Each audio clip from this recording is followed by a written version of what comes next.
کہ اس ملک کی اسٹیبلشمنٹ نے اس ملک میں سیاست کے بجائے اس ملک کو ڈنڈے کے زور پر زبردستی لوگوں کو بٹھا کر حکومتیں بنانا شروع کر دی، اور اسی دن سے پاکستان نیچے جانا شروع ہو گیا۔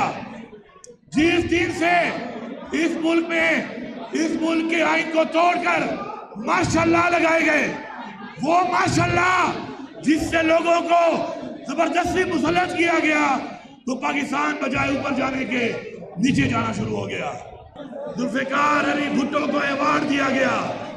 آج یہ پوری قوم پوچھتی ہے کہ اگر وہ ایوارڈ کا حقدار تھا تو اس کو پھانسی دینے والوں کو کیا سزا دی گئی یا اس کے بعد دی جائے گی، یہ اعلان بھی اس ملک پہ ہونا چاہیے۔ اپنے لوگوں کو لانے کے لیے، عوام پہ مسلط کرنے کے لیے اس ملک میں ہر طرح کے تجربے کیے گئے، کیونکہ آپ وہ لوگ ہیں جن کی طرف عوام کی نظر ہے کہ آپ انصاف دلوانے والے لوگ ہیں پاکستان کے آئین کے مطابق، اور اسی طرح آپ میں سے چند لوگ پھر انصاف دینے والے لوگوں میں بھی آ جاتے ہیں جج بن کر۔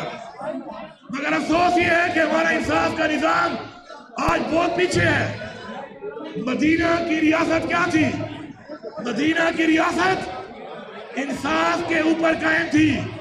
آج تک اس سے اچھی ریاست تاریخ میں نہیں ملتی، اور صرف رول آف لا تھا اور انصاف تھا۔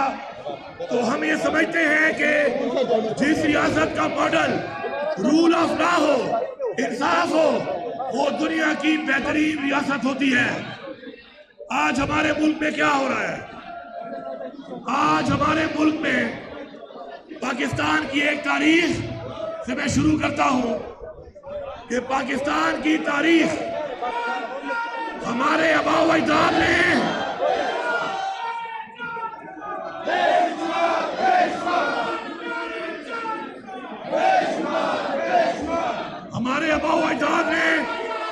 پاکستان کو حاصل کرنے کے لیے جانی اور مالی قربانیاں دی، اور پاکستان وہ ملک ہے جس کے لیے آزادی کے لیے سیاسی تحریک چلائی گئی۔ مطلب پاکستان کا وجود ایک سیاسی تحریک سے وجود میں آیا۔ مگر افسوس اس بات کا ہے کہ اس ملک کی اسٹیبلشمنٹ نے اس ملک میں سیاست کے بجائے اس ملک کو ڈنڈے کے زور پر زبردستی لوگوں کو بٹھا کر حکومتیں بنانا شروع کر دی، اور اسی دن سے پاکستان نیچے جانا شروع ہو گیا۔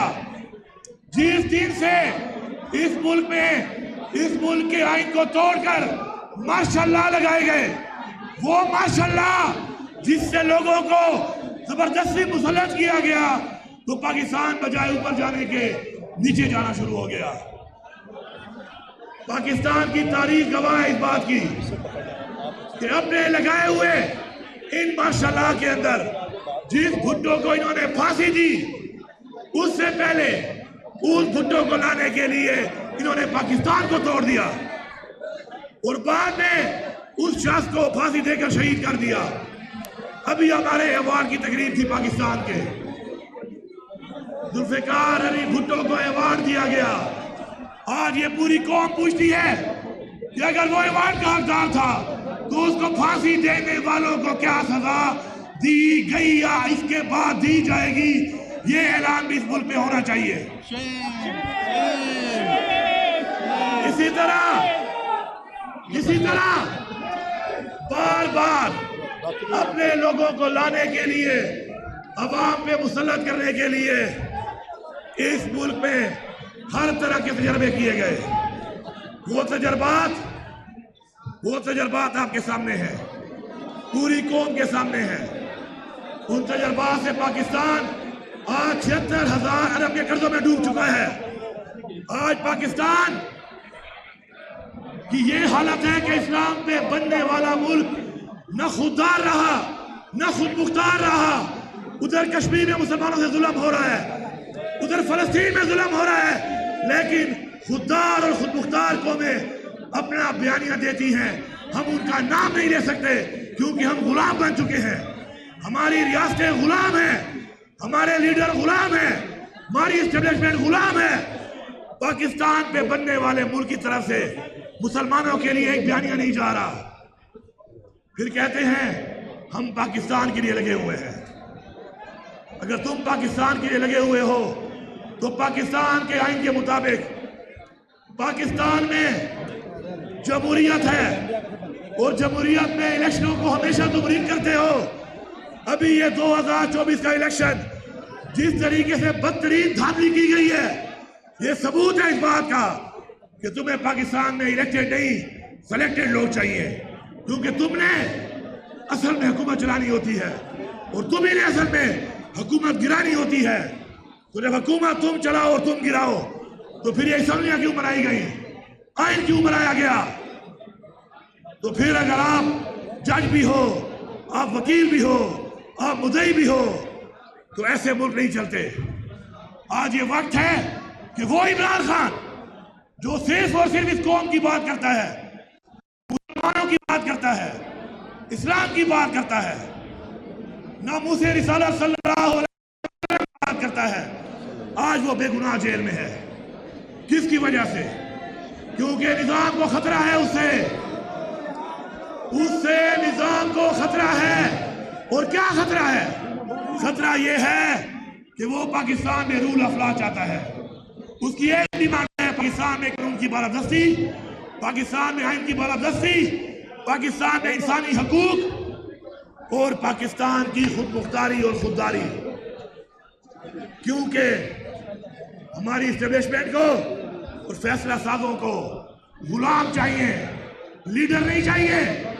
اس لیے یہ ایسے لوگوں کو مسلط کرتے ہیں جو ان کے جوتے پالش کریں. اگر جوتے پالش کرنے والے ہمارے فیصلے کریں گے، اگر جوتے پالش کرنے والے ہماری قوم کے فیصلے کریں گے تو ہم غلام ابن غلام بنیں گے. کبھی خوددار پاکستان کی وہ قوم نہیں بنیں گے جس کو بنانے کے لیے ہمارے ابائدان نے قربانیاں دی. عمران خان پھر بھی عمران خان کہتا ہے کہ پاکستان کے لیے میں مذاکرات کرنے کو تیار ہوں، اپنی ذات کے لیے نہیں، پاکستان کے لیے. کیونکہ اس کا مقصد کرسی نہیں ہے، اس کا مقصد وزیر اعظم بننا نہیں ہے، اس کا مقصد ایک خوددار، خود مختار اور آزاد قوم بنانا ہے. کب تک تم عمران خان کو اندر ڈالو گے؟ عوام کی آواز جن کے کانوں میں نہیں جا رہی، اس کا مطلب ہے کہ وہ عوام کے خیر خواہ نہیں ہے. آج 24 کروڑ عوام ایک لیڈر عمران خان کے ساتھ ہے، لیکن اس کی عوام کی آواز اگر فیصلہ سازوں کو، اسٹیبلشمنٹ کو نہیں جا رہی، اس کا مطلب ہے کہ یہ عوام کے ساتھ نہیں، اپنے ذاتی مفاد کے ساتھ ہے. ہم نے تحریک چلائی بحیثیت پولیٹیکل پارٹی. جب جلسہ کیا ہمیں روکا گیا، تشدد کیا گیا، ہماری لیڈرشپ جیلوں میں، ہمارے ورکر جیلوں میں، ہمارا لیڈر جیل میں، اس کی بیوی جیل میں. اور جب عوام نے فیصلہ کیا کہ ہم نکلیں گے اور انقلاب لائیں گے تو تم نے سیدھی گولیاں مار کے ہمارے 14 لوگ شہید کیے، 71 لوگوں کو تم نے گولیاں ماری، گولیوں سے زخمی کیا.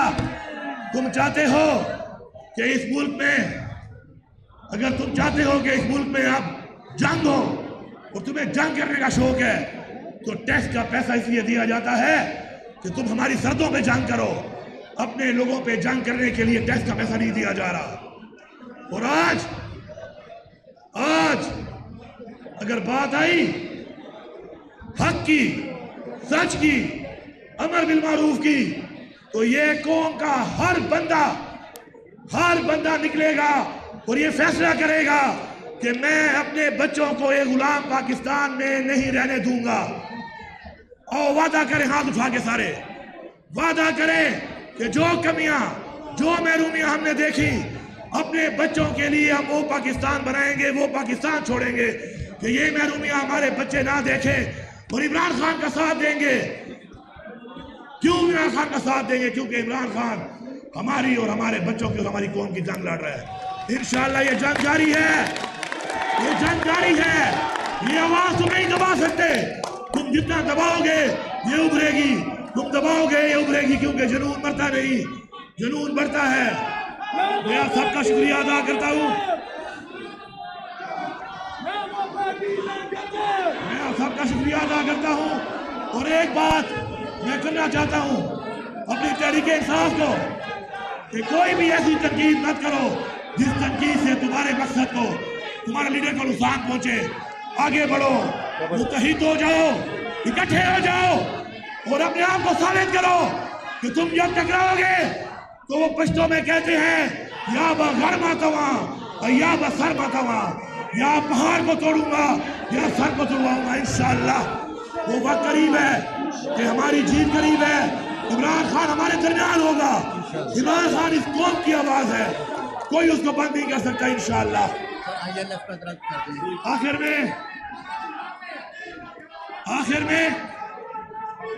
میں میں یہاں پر یہ اعلان کرتا ہوں کہ اس سے پہلے بھی یہ امپورٹڈ مسلط کی ہوئی فارم 47 کی حکومت رہے.